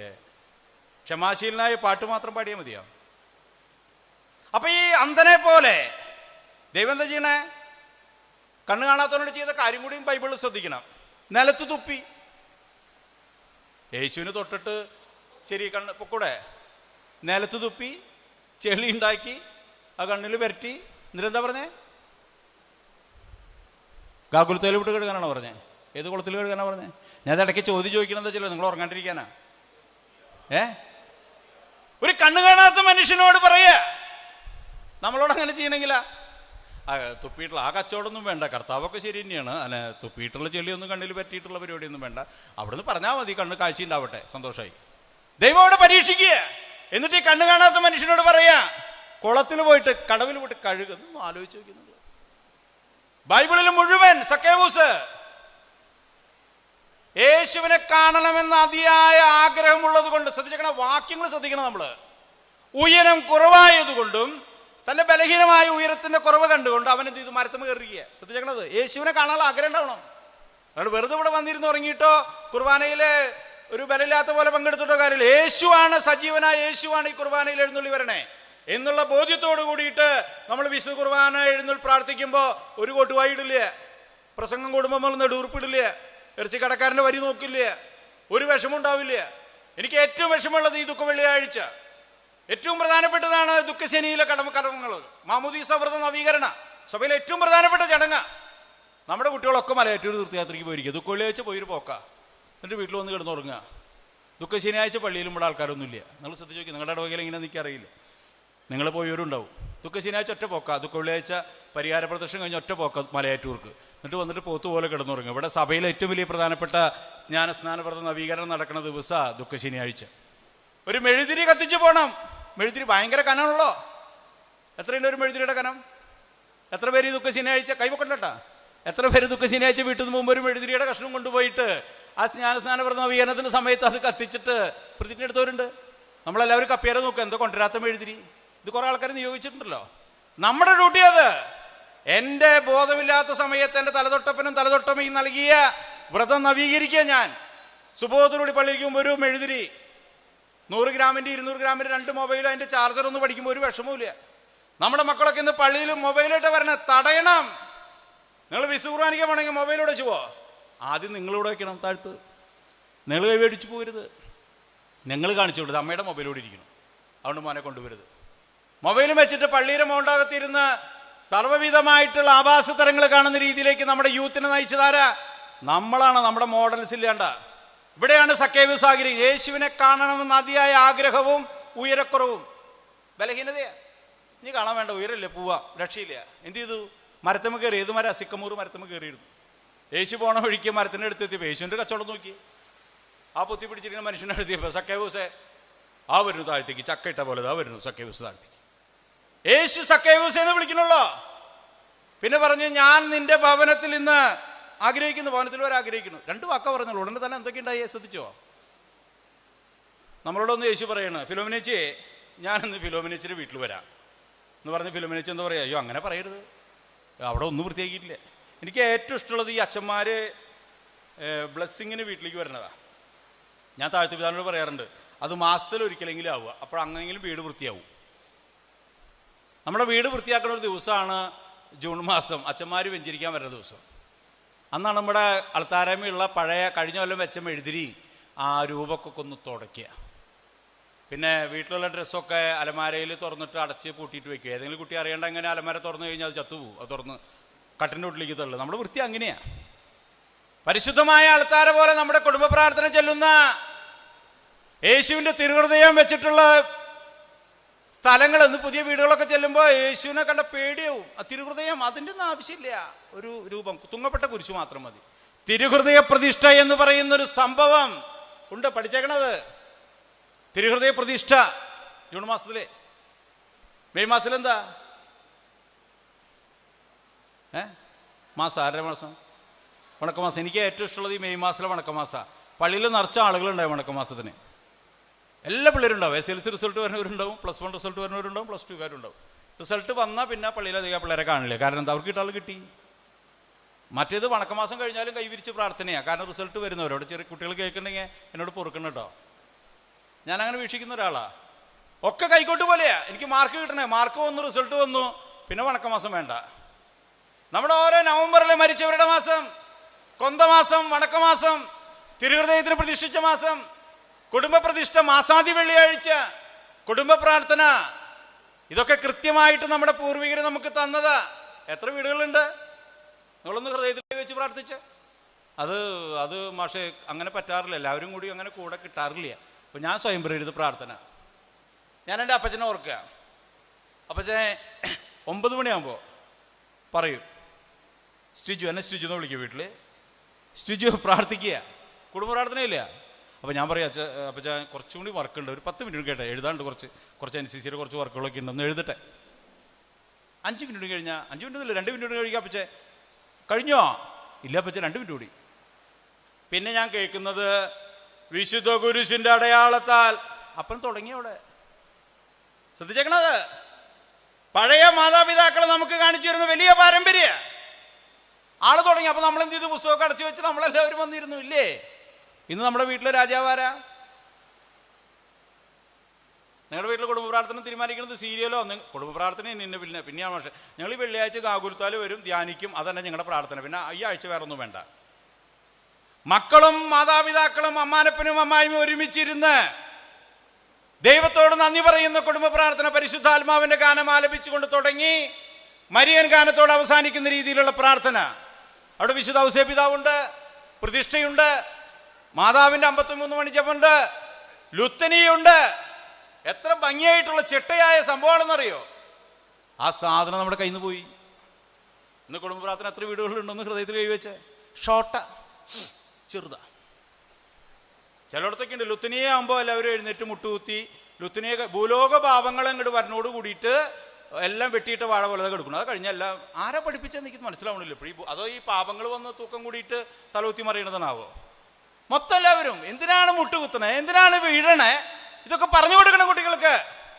ഇതൊക്കെ പഴയ ആളുകൾ മുട്ടുകുത്തി, വയസ്സായി 71 വയസ്സുള്ള അപ്പാപ്പ മുട്ടുകുത്തിയിട്ട് പ്രാർത്ഥിക്കുക 20 മിനിറ്റ്. ഇന്നിപ്പോ പറ്റില്ല. ഇന്ന് പല വീട്ടിലും ചെല്ലുമ്പോൾ 80 വയസ്സുള്ള അമ്മാമ്മ നിലത്തിരുന്നിട്ട് പ്രാർത്ഥിക്കുക, 28 വയസ്സുള്ള മരുവോള് കസേരയിൽ ഇരിക്കുക. കാരണം യൂട്രസ് ഇത് താഴ്ത്തേക്ക് ഇറങ്ങിപ്പോയിട്ട് ഇത് കാലിൻ്റെ അവിടേക്ക് എത്തിയെന്ന. ആലോചിച്ച് നോക്കണം നിങ്ങള്. കുടുംബ പ്രാർത്ഥനയിൽ 10 മിനിറ്റ് ഭൂമിയിൽ ഇരുന്ന് പ്രാർത്ഥിക്കാൻ പറ്റാത്ത അപ്പനും അമ്മയും പുതിയ തലമുറയെന്നൊക്കെ കസേരയില. അമ്മായിയും 74 വയസ്സുള്ള അമ്മാമ്മ നിലത്തിരുന്നിട്ട് സ്വർഗസ്ഥനായ ഞങ്ങളുടെ പിതാവ് ചെല്ല 30 വയസ്സുള്ള മരുവോള് യൂട്രസ്. ഞാൻ കുറ്റായിട്ട് പറയല്ല കേട്ടാ, ഇവിടെ ആരും അങ്ങനെ ഇല്ലെന്ന് ഞാൻ വിശ്വസിക്കുന്നു. ശ്രദ്ധിച്ചേക്കണത്, ഈ കുടുംബ പ്രാർത്ഥന നമ്മുടെ വീടുകളിൽ നിന്ന് അന്യമായി പോയോ? അന്ന് കഴിഞ്ഞു കഥ. കൃത്യമായിട്ട് മകൻ വീട്ടിലെത്തും, കുടുംബ പ്രാർത്ഥനയ്ക്ക് വരുത്തണം. ഇത് പൂർവികരുണ്ടാക്കിയൊരു വലിയൊരു സംഭവം. അത് നമ്മളത് മോശമാണെന്ന് പറഞ്ഞ് കളഞ്ഞു. മോൻ എവിടേക്ക് പോയാലും, കളിക്കാൻ പോയാലും, തെണ്ടിത്തിരിഞ്ഞ് നടന്നാലും കുടുംബ പ്രാർത്ഥനയുടെ സമയമാകുമ്പോൾ വീട്ടിൽ വരണം. 7 മണിക്കൊരു ചെറിയ പ്രാർത്ഥനയുണ്ട്, അത് ഓർമ്മയുണ്ടാ? കുട്ടികൾക്ക് വേണ്ടിയിട്ടുള്ളത്. ഇപ്പൊ കർത്താവിന്റെ മാലാക ചെല്ലണം, ചെറു കുട്ടികളൊക്കെ കൂടിയില്ലേ? കർത്താവിന്റെ മാലാക ചെല്ലണത്ത് ഇപ്പൊ എന്തുകൂടെ ചെല്ലണ്ടേ? അതും ദൂരെ കർത്താവിന്റെ മാലാഖി തന്നെ അല്ല? സ്വർഗ്ഗലോകരാജ്ഞി ആനന്ദിച്ച അങ്ങനെയുണ്ടോ? വയസ്സായ പാപനമാമി അതൊരു കലണ്ടറും വേണ്ട, കൃത്യമായിട്ട് ഇവിടെ ഇരിക്കുന്ന വയസ്സായവരൊക്കെ ഇല്ലേ, ഒരാളും പറഞ്ഞു തരണ്ട. ഇപ്പോഴത്തെ പിള്ളേരോട് പറഞ്ഞു കൊടുക്കേണ്ടി വരും. അവർ കർത്താവിനെ ചെല്ലണില്ലേ? പിന്നെ പക്ഷേ സ്വർഗ്ഗലോകരാജ്ഞിയിലേക്കൊക്കെ എത്ത എളുപ്പ. കാലത്തിനനുസരിച്ചുള്ള മാറ്റങ്ങള്, പ്രാർത്ഥനകള് പഴയ തലമുറ പുതിയ തലമുറയ്ക്ക് കൈമാറുന്ന വലിയ വെളിച്ചമാണ് കുടുംബ പ്രാർത്ഥന. കൂട്ടിപ്പിടിക്കണം. അത് കഴിഞ്ഞൊരു സ്തുതി കൊടുക്കലുണ്ട്. എനിക്ക് ഏറ്റവും ഇഷ്ടം വയസ്സായവരോട് അവിടെയാ. അതുവരെ ഉറങ്ങാൻ നിൽക്കണ പാപ്പൻ സ്തുതിയുടെ സമയമാകുമ്പോൾ എനിക്കും എന്നിട്ട് കുട്ടികളെ പേര് വിളിച്ചു, ജോസഫെ സ്തുതി കൊടുക്കട, പൗലോസെ സ്തുതി കൊടുക്കണം. അപ്പോൾ പൗലോസ് ഇങ്ങനെ അടഞ്ഞിട്ട് ഇങ്ങനെ നടക്കുക. സ്തുതി കൊടുക്കാന്ന് പറഞ്ഞാൽ വലിയൊരു കഷ്ടപ്പാട് പോലെ ശ്രദ്ധിച്ചേക്കണത്. സ്തുതി എത്ര സുന്ദരമാണെന്നറിയോ? ഈശോ മിശിഹായ്ക്ക് സ്തുതിയായിരിക്കട്ടെ. ആ വീട്ടിലെ ഏറ്റവും വലിയ സമ്പന്നൻ ആ വീട് നയിക്കുന്നത് എൻ്റെ അപ്പനാണെന്നാ കുട്ടി വിചാരിച്ചിരുന്നേ. പക്ഷെ ആ വീട്ടിലെ നായകൻ 84 വയസ്സുള്ള അപ്പൻ്റെ അപ്പനാണെന്ന് കുടുംബ പ്രാർത്ഥനയിൽ ദിവസവും കാണിച്ചു കൊടുക്കുക. ഈ വീട്ടിലെ കാര്യങ്ങളൊക്കെ നിയന്ത്രിക്കുന്നത് എൻ്റെ അപ്പനാണെന്നാ കുട്ടി കരുതിയേ. പക്ഷേ ഈ വീട്ടിലെ നായകൻ എന്ന് പറയുന്നത് 84 വയസ്സുള്ള ആളാണ്. പഠിച്ചേക്കണത്. ഇത് ദിവസവും കുടുംബ പ്രാർത്ഥനയിൽ ചെയ്തു. അതുകൊണ്ട് ആദ്യം സ്തുതി കൊടുക്കേണ്ടത് ആധാർ കാർഡ് കൊണ്ടാണോ? കുട്ടി ആധാർ കാർഡ്, ബർത്ത് സർട്ടിഫിക്കറ്റ് ഒക്കെ പിടിച്ചിട്ട് അപ്പാപ്പൻ്റെ 78, അമ്മാമ്മേരെ 74 അങ്ങനെയൊക്കെയാണോ സ്തുതി കൊടുക്കണേ? കുട്ടി ജനിച്ചു ഒഴിക്കാൻ സ്തുതി കൊടുത്താണോ? നമ്മൾ പറഞ്ഞു കൊടുക്കുക, അമ്മ പറഞ്ഞു കൊടുക്കുക, മകനെ അപ്പാപ്പന് കൊടുക്കട, അടുത്ത അമ്മാമ്മയ്ക്ക് കൊടുക്കട, പിന്നെ അപ്പന് കൊടുക്കട, അമ്മയ്ക്ക് കൊടുക്കട. മൂപ്പളമ എന്ന് പറയുന്ന ഒരു സംഭവം കുടുംബത്തിൽ കാണിച്ചു കൊടുത്ത വലിയ സംഭവമാണ് കുടുംബ പ്രാർത്ഥന. ഇന്ന് എത്ര വീട്ടിലുണ്ടത്? പ്രാർത്ഥന തന്നെ ഇല്ല മാഷെ, പിന്നെയാണോ സ്തുതി കൊടുക്കില്ല? അതൊക്കെ ഷോർട്ടായി പോയി. സ്തുതി കൊടുക്ക്. ഇനി നിങ്ങളുടെ മക്കൾ നിങ്ങളുടെ വീടുകളിലേക്കൊക്കെ വരില്ലേ? അമ്മേരെ വീട്ടിലേക്കൊക്കെ വരുമോ? വരാറുണ്ടോ? കൊണ്ടുപോകാറുണ്ടോ? ഇല്ല അല്ലേ? നമ്മളിങ്ങനെ കൊണ്ടുപോകും. അവിടുന്ന് ഫുഡ് അടിക്കും. ഇപ്പോൾ പെരുന്നാളൊക്കെ എന്ത് രസമാണ്. പെരുന്നാൾക്ക് പോവുക, ഫുഡ് അടിക്കുക, പാത്രം കഴുകുക, പോരുക. കാറ്ററിംഗുകാർ വന്നില്ലെങ്കിൽ ഭക്ഷണവും ഇല്ല. ഞാനിപ്പോഴും കളിയാക്കിയിട്ട് പറയും പെരുന്നാളുകളെ. വീട്ടിലുള്ള നാത്തൂൻ 1 കിലോ ബീഫ് ചീഞ്ചട്ടിയിൽ ഇങ്ങനെ തിളച്ചുകൊണ്ടിരിക്കുന്നുണ്ടാവും. എന്നിട്ട് വാതിലിൻ്റെ പാളി കൂടെ നോക്കുക. അപ്പോഴാണ് പറഞ്ഞ മൂത്ത ചേച്ചി 4 പിള്ളേരും ഒരു കൊല കായ മുകളിൽ കൊളുത്തിയിട്ടുണ്ട്. അത് ഉണ്ടായ കാര്യമില്ലടാ, ഞാൻ എൻ്റെ ഒരു ഭാവന ഞാൻ പറയുന്നതാണ്. അത് അരിഞ്ഞിടും. 1 കിലോ ബീഫ് തന്നെ ഉള്ളൂ, എനിക്ക് കായ മാത്രമേ വീഴുള്ളൂ. കുറച്ച് കഴിയുമ്പോഴാണ് അമ്മയുടെ അമ്മയുടെ അനുജത്തിയും 2 തള്ളാരും കൂടി വരുന്നുണ്ട്. അപ്പോഴും അരിഞ്ഞിട്ട് എന്താ ഈ കായ അരിഞ്ഞിട്ട്. ബീഫ് 1 കിലോ തന്നെ ഉള്ളൂ, ബീഫ് കൂട്ടണമൊന്നുമില്ലേ, കായേ വീണുള്ളൂ. എന്തൊരു ടേസ്റ്റാ കായ്ക്കും ബീഫിനും. ഒന്ന് കഴിച്ചവരൊന്ന് ഓർത്ത് നോക്കിയേ. ഇന്നിപ്പോൾ എന്താ പെരുന്നാൾക്ക് പ്രത്യേകത? മരോള് വന്നിട്ട് വഴക്ക് പറയണ നേരത്ത് വന്ന വഴിക്ക് കൊടുത്തു എന്ത്? 4 ബ്രാലിനെ. എന്താ കാര്യം? അവള് അമ്മായിമോടുള്ള ദേഷ്യമൊക്കെ ആരോട് തീർക്കും? ഈ ബ്രാലിനോട് തീർക്കും. അപ്പോൾ അമ്മായിമ്മയുടെ ദേഷ്യവും തീർന്നു, ബ്രാല് വൃത്തിയാവുകയും ചെയ്തു. എത്ര സുന്ദരമായ കാഴ്ചപ്പാടായിരുന്നു. ഇന്നിപ്പോൾ വല്ല പണിയുണ്ട്? പെരുന്നാൾക്ക് പോയാൽ കാറ്ററിംഗുകാരെ നോക്കിയിരിക്കുക, വന്നില്ലല്ലോ. ആണോ അല്ലേ? കുറച്ച് ആൾക്കാർക്ക് കോഴിയുടെ തോല് പൊളിക്കാൻ കൊടുത്തു, കുറച്ച് ആൾക്കാർക്ക് കഷ്ണം കഴിക്കാൻ കൊടുത്തു. അങ്ങനെ കൂട്ടായ്മയുടെ ഒരു ഉത്സവമായിരുന്നു നമ്മുടെ പെരുന്നാളുകള്, നമ്മുടെ ആഘോഷങ്ങള്. ഇന്നിപ്പോൾ ഒരേ ടേസ്റ്റ് അല്ലേ? മരിയ കാറ്ററിംഗ്, ഏതാ കാറ്ററിംഗ്? ആ കാറ്ററിംഗിന്റെ ഫുഡും കാത്തിരിക്കുക. ഒരു പണിയില്ലല്ലോ, എല്ലാം ഈസിയായി. ബന്ധങ്ങൾ അകന്നു പോയിക്കൊണ്ടിരിക്കുന്നു. പഠിച്ചേക്കണത് ആരാണ് എൻ്റെ സഹോദരിയും സഹോദരങ്ങളും? അമ്മയോട് ചോദിച്ചു, അമ്മ ചെന്ന് പറഞ്ഞില്ലേ യേശുവിനെ കാണാണ്ടായിപ്പോൾ ചെന്നപ്പോൾ? യേശുവിൻ്റെ മറുപടി പറയണേ. ആരാണ് എൻ്റെ അമ്മ, ആരാണ് എൻ്റെ സഹോദരൻ? ഒന്ന് ആലോചിച്ച് നോക്കി. നിങ്ങൾ വീട്ടിൽ ചെന്നിട്ട് പറയാം, ആശുപത്രി എന്നിട്ട് പറയണം. മോൻ ആശുപത്രി എടുക്കുമ്പോൾ അവൻ്റെ അമ്മ വന്നിട്ടുണ്ട് എന്ന് പറയുമ്പോൾ മോൻ ആശുപത്രിയിൽ നിന്നിട്ട് ചോദിക്കുക, ആരാണ് എൻ്റെ അമ്മയും എൻ്റെ സഹോദരങ്ങളും? ദൈവഹിതം അനുസരിക്കുന്നവരാരോ അവരാ എൻ്റെ അമ്മയും സഹോദരൻ. പഠിച്ചേക്കണത്. ഇത്തരത്തിൽ നമ്മുടെ ബൈബിളിലെ കഥകളെ, ഉപമകളെ കൊണ്ടുവരാൻ നമുക്ക് സാധിക്കണം. പാപം ചെയ്യപ്പെട്ട സ്ത്രീ ഗാഗുൽത്ത വരെ യേശുവിന്റെ കൂടെ ഉണ്ടായി എന്നുള്ളതാ. അമ്മയുടെ മടിയിൽ കിടക്കപ്പെട്ട യേശു മരിച്ചിട്ട് മൂകമായ ഭാഷയിൽ അന്ത്യയാത്ര പറഞ്ഞപ്പോ പഠിച്ചേക്കണത്. വേലൂരിലുള്ള അർണോസ് മാതിരി എന്ന് പറയുന്ന മനുഷ്യൻ എഴുതി. പഴയകാലത്തെ ആളുകളൊക്കെ പാടുന്നു. പുത്തമ്പാന ഒരു വിദേശിയ. ആ വിദേശി അമ്മയുടെ പ്രലാപഗീതം എഴുതുകയാണ്. അമ്മ തന്നെ മണി തൻ്റെ നിർമ്മല ദുഃഖങ്ങളിപ്പോ. ശ്രദ്ധിച്ചോ? തുള്ളിച്ചാടുണ്ടോ? തുള്ളിച്ചാടുന്ന പാട്ടാണോ? അമ്മയുടെ ദുഃഖങ്ങളെ വിദേശിയായിട്ടുള്ള അർണോസ് പാതിരി മലയാള ഭാഷയിൽ എഴുതിയിരിക്കുക. മരത്താലേ വന്ന പാപങ്ങൾ മരത്താലേ മായ്ക്കുവാനായി മരത്തിന്മേലാർത്തനായി തൂങ്ങി മരിക്കുന്നു ദൈവം. ശ്രദ്ധിച്ചോ? ആദം മൂലം വന്ന മരം, ആ പാപം മായ്ക്കാനായിട്ട് മരത്തിന്മേ പരിഹാസത്തിന്റെ അടയാളമായ കുരിശിനെ മഹത്വത്തിന്റെ ചിഹ്നമായി ഉയർത്തിയ കർത്താവേ. പഠിച്ചേക്കണത്. ഇത് ആവേലച്ചൻ പറയുക. ഇതൊക്കെ നമ്മുടെ മക്കളിലേക്ക് എത്തിക്കാൻ നമുക്ക് സാധിക്കാത്തതാണ് ഇന്നത്തെ പ്രശ്നം. ഇത് ഉറപ്പിക്കണം നമുക്ക്. കുർബാന എന്താണെന്ന് പഠിക്കണം. കർത്താവിന്റെ അഭിഷിക്തരെ കുറ്റം പറയുമ്പോൾ നിങ്ങൾ ശ്രദ്ധിച്ചേക്കണം. കർത്താവിന്റെ അഭിഷിക്തരെ കർദിനാളോ മെത്രാനോ വൈദികനോ ആരും ആവട്ടെ നമ്മളോട് യാചിക്കുന്നുണ്ട് കുർബാനയിൽ. ശ്രദ്ധിച്ചേക്കണത്. എപ്പോഴാ? അങ്ങനെ കുർബാനയിൽ കുറേ പരിപാടി ഉള്ളതുകൊണ്ട് അങ്ങനെ ശ്രദ്ധിച്ചിട്ടില്ല. ഇനിയോട്ട് ശ്രദ്ധിക്കാം. ആൻഡ്രൂസ് താഴത്ത് മെത്രാപ്പോലീത്ത് തിരിഞ്ഞ് നമ്മളോട് സഹായം ചോദിക്കണ്ട. എപ്പോഴാ?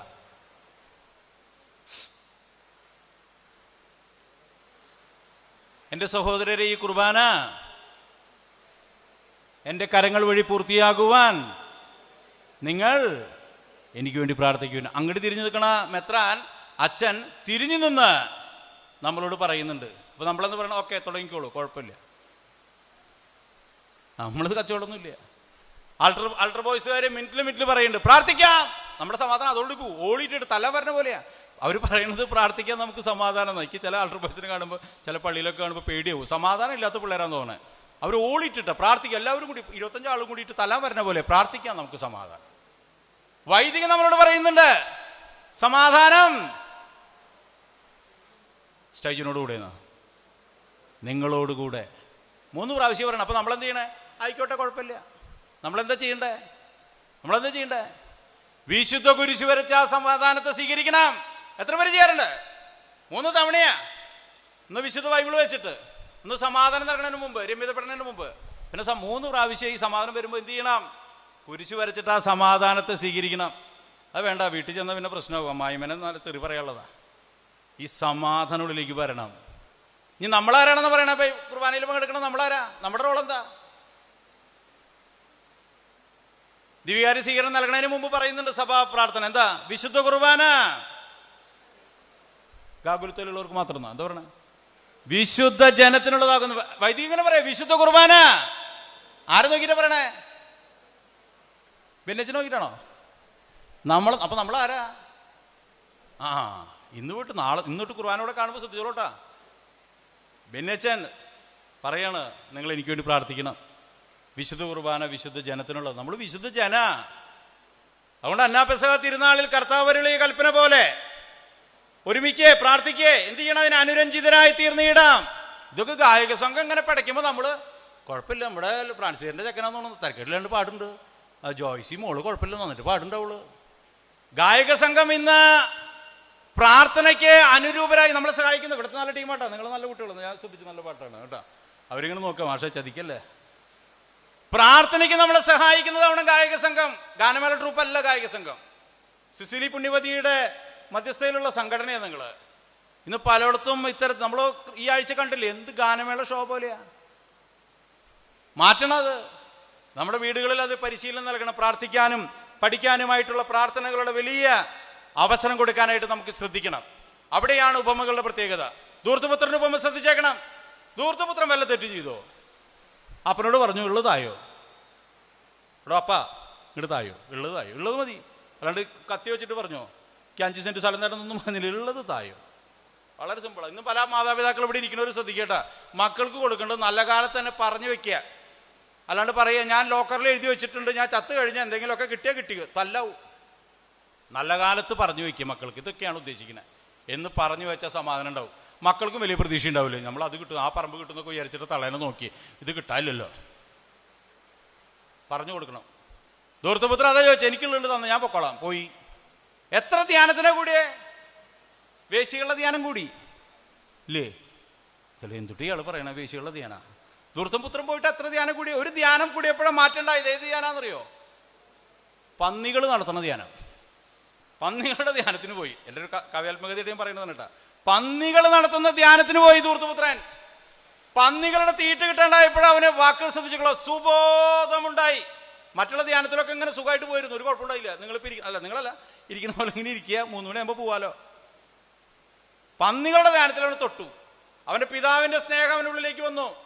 നമ്മുടെ വിശുദ്ധ കുർബാനയിലെ കുടുംബ പ്രാർത്ഥനയിൽ ഈ സ്നേഹം, തന്നെ സ്നേഹിച്ച, തൻ്റെ ഏകജാതനെ നൽകാൻ തക്ക വിധം ലോകത്തെ അത്രയധികം സ്നേഹിച്ച പിതാവിനെ ഓർക്കേണ്ട ദിനമായിട്ട് നമ്മൾ മാറണം കുർബാന.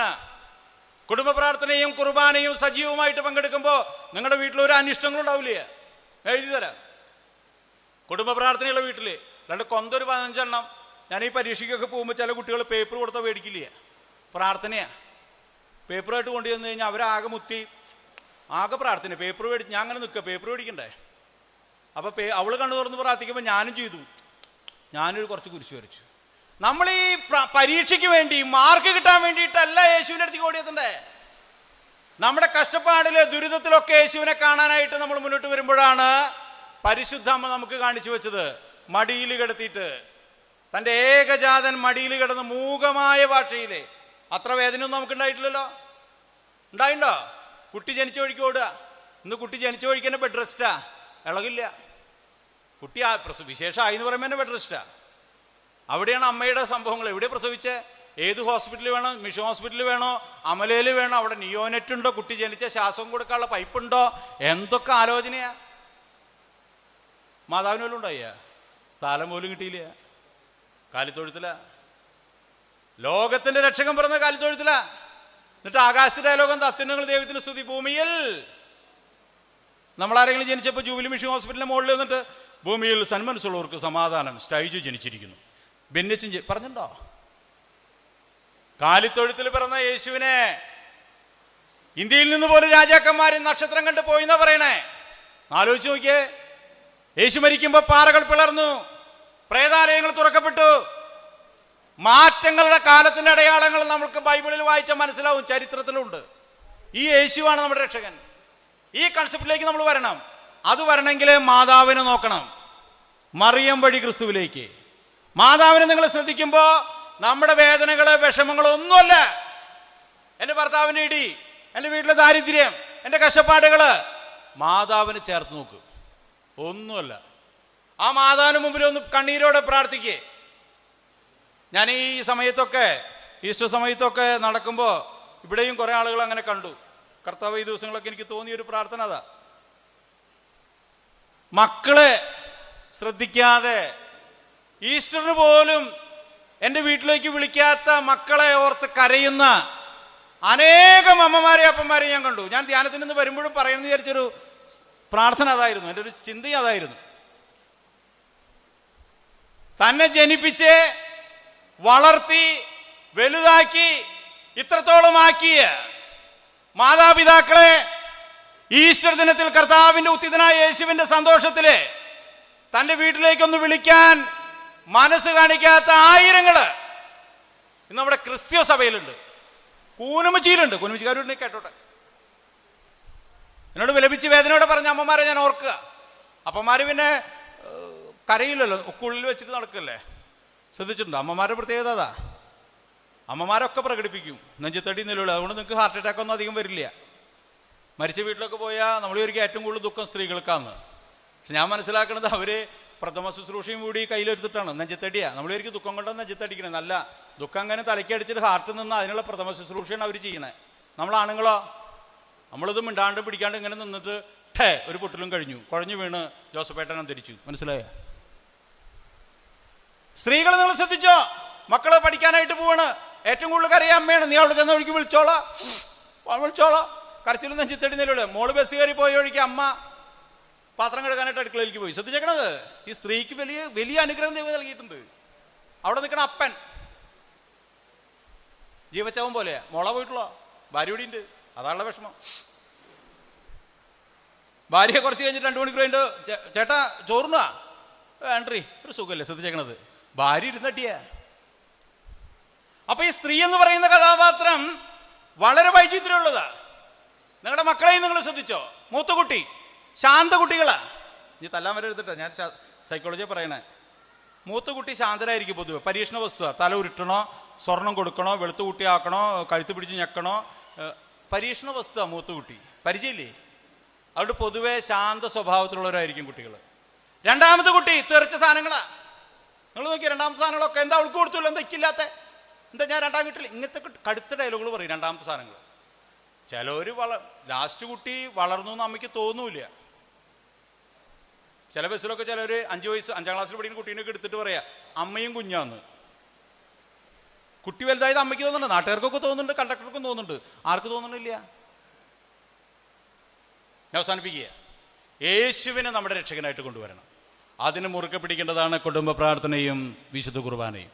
ഇത് മാത്രം മുറുകെ പിടിച്ചാൽ മതി. ഒരു മൊബൈലിൽ പിന്നാലും പിള്ളേർ പോലില്ല. കുടുംബ പ്രാർത്ഥന കമ്പൽസറി ആയിട്ടുണ്ടാവുക. സ്തുതി കൊടുക്കുക. പ്രാർത്ഥനാ ചൈതന്യമുള്ള കുടുംബമായിട്ട് മാറുക. രാത്രി കിടക്കാൻ പോണ നേരത്ത് പഴയ ആളുകള്, എനിക്ക് ഓർമ്മയുണ്ട്, എൻ്റെ അപ്പനമ്മയൊക്കെ വന്നിട്ട് വരച്ചു തരുന്നത് കുരിശ്. നിങ്ങൾ ചെയ്യാറുണ്ടോ? നീ കാകുലത്തേടെ ആളുകളായതുകൊണ്ട് ചെയ്തിരിക്കണേ. മക്കൾ ഉറങ്ങണം നിങ്ങൾ കാണാറുണ്ടോ? ചേട്ടൻ എന്നെ കാണാറില്ലേ, പിന്നെയാണ് മക്കളെ കാണുന്നത്.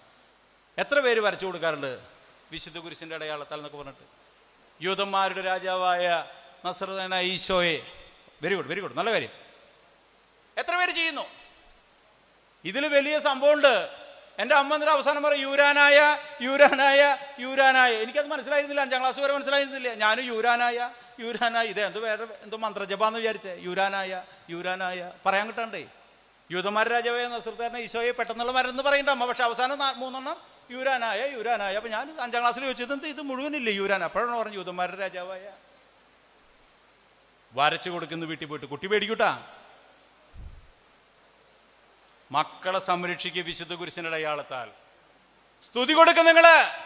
നമ്മുടെ വഴക്കുകള് സൂര്യൻ അസ്തമിക്കുന്നവരെ നീണ്ടുപോകാതിരിക്കട്ടെ. പ്രാർത്ഥിക്കുമ്പോൾ എല്ലാവർക്കും സ്തുതി. അമ്മാനപ്പനായിട്ട് വഴക്ക, അമ്മായിമായിട്ട് തല്ല, സ്തുതി കൊടുക്ക.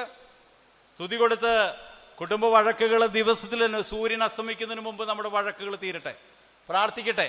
അങ്ങനെ ചൈതന്യമുള്ള കുടുംബ പ്രാർത്ഥനയിലും വിശുദ്ധ കുർബാനയിലും നിങ്ങൾ ശ്രദ്ധിച്ചേക്കണത്, നമ്മുടെ പ്രീസ്റ്റ് ഹോമിലൊക്കെ തലയ്ക്ക് അസുഖകരം ബാധിച്ചിട്ടുള്ള അച്ഛന്മാരൊക്കെ ഉണ്ട്.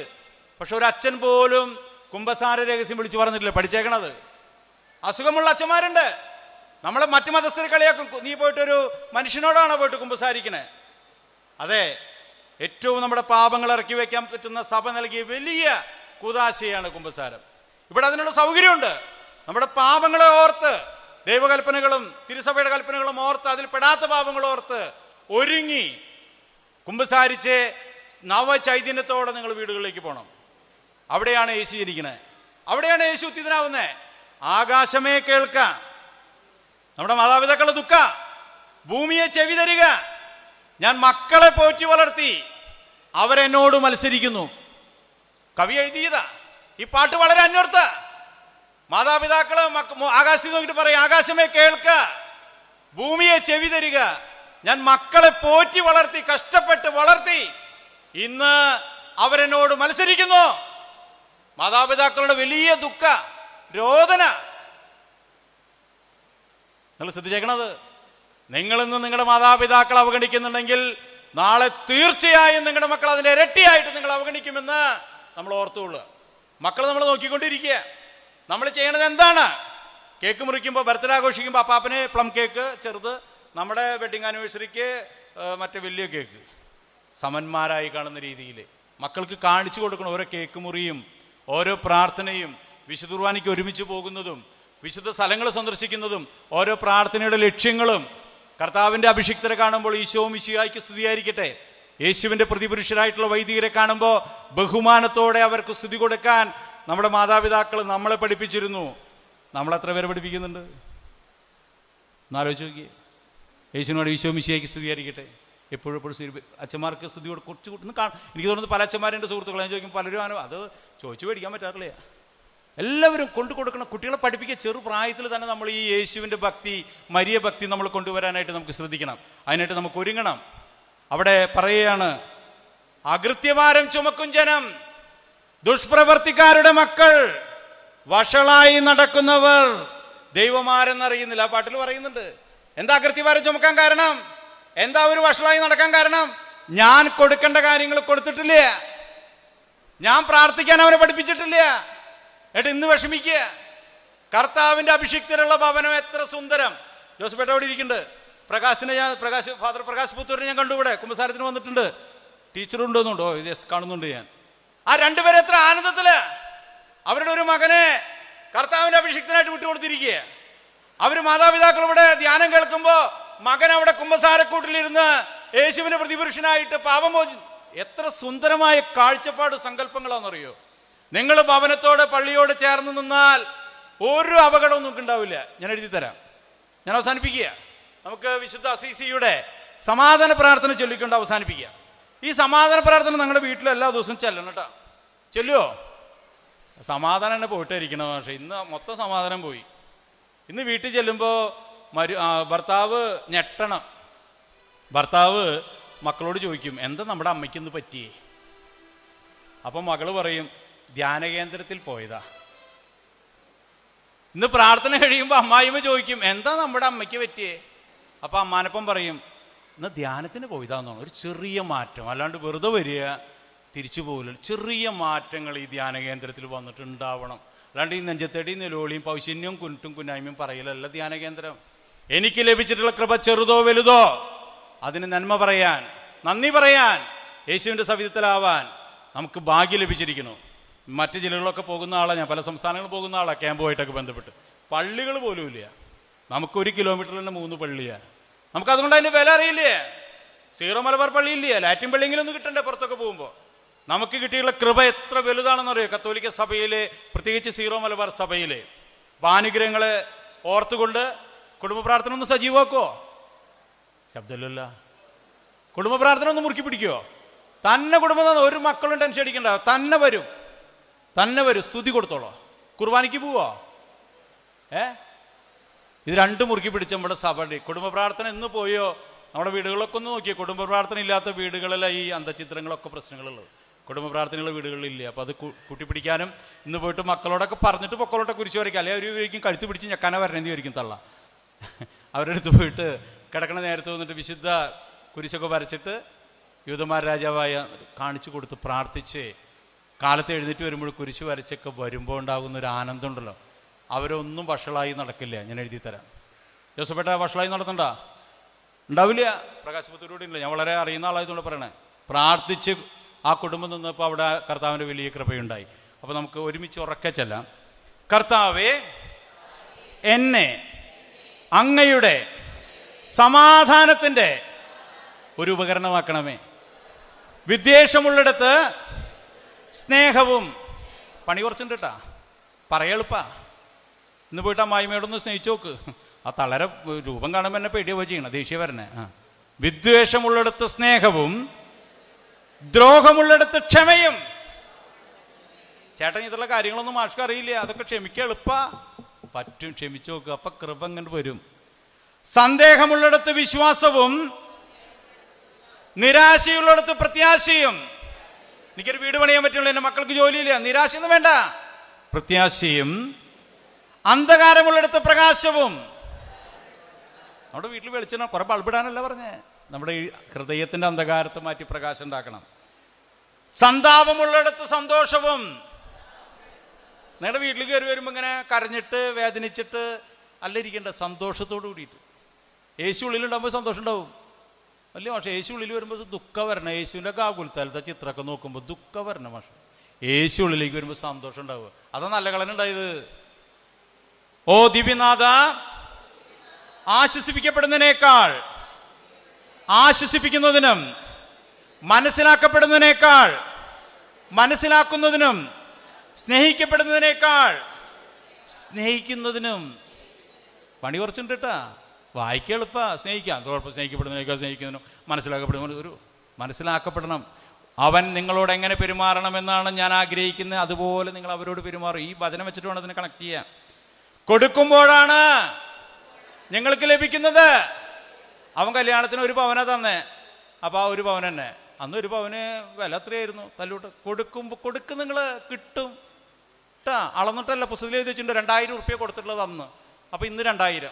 ഞാൻ വഴക്കിനൊക്കെ സോൾവ് ചെയ്യാൻ പോണത്. അപ്പോൾ ഞാൻ 25 കൊല്ലം മുമ്പ് 2000 കൊടുത്ത അവൻ്റെ മോളുടെ കല്യാണത്തിന്. എന്നിട്ട് അവള് 2000 ഉറുപ്പ്യ ഇപ്പോൾ കൊടുത്തു. 25 കൊല്ലം മുമ്പ് മാഷെ 2000 ഉറുപ്പ്യയുടെ വില, ഇപ്പോഴത്തെ വില എന്താ? നിങ്ങൾ കൊടുക്കുമ്പോഴാണ് നിങ്ങൾക്ക് ലഭിക്കുന്നത്. ക്ഷമിക്കുമ്പോഴാണ് നിങ്ങളോട് ക്ഷമിക്കപ്പെടുന്നത്. മരിക്കുമ്പോഴാണ് ഞങ്ങൾ നിത്യജീവിതത്തിലേക്ക് ജനിക്കുന്നത്. ഇഷ്ടപ്പെട്ട വല്ല മാറ്റം ഉണ്ടാവുമോ?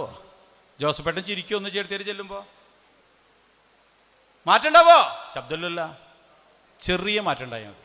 കുടുംബ പ്രാർത്ഥന നിർത്തി ചെല്ലുക, ചെറുത് മതി. കുർബാനയിൽ പങ്കെടുക്കുക, പ്രാർത്ഥനാ രൂപയിലേക്ക് ആളുകളെ കൊണ്ടുവരിക. അങ്ങനെ നിങ്ങൾക്ക് അനുഗ്രഹം ഉണ്ടാവട്ടെ എന്ന് മാത്രം അഭ്യർത്ഥിച്ചുകൊണ്ട് എല്ലാവരും എഴുന്നേറ്റുന്നു. ഒരുമിച്ച് എനിക്കും നമ്മുടെ ഈ ഗാകുലത്തിക്കും ഒരുമിച്ച് എല്ലാവരും നമ്മുടെ നിയോഗങ്ങളൊക്കെ വെച്ച് സമർപ്പിച്ച് ഒന്ന് ദൈവത്തെ സ്തുതിച്ച് എല്ലാവരും എഴുന്നേറ്റ് ഉറക്കെ. ഞാൻ നേരത്തെ പറഞ്ഞില്ലേ, എൻ്റെ സ്തുതി ഇപ്പം ഞാനും ദൈവവുമായിട്ടുള്ള സംഭാഷണ പ്രാർത്ഥനയാ. മറ്റുള്ളവർ നോക്കുന്നത് എൻ്റെ പ്രശ്നമല്ല.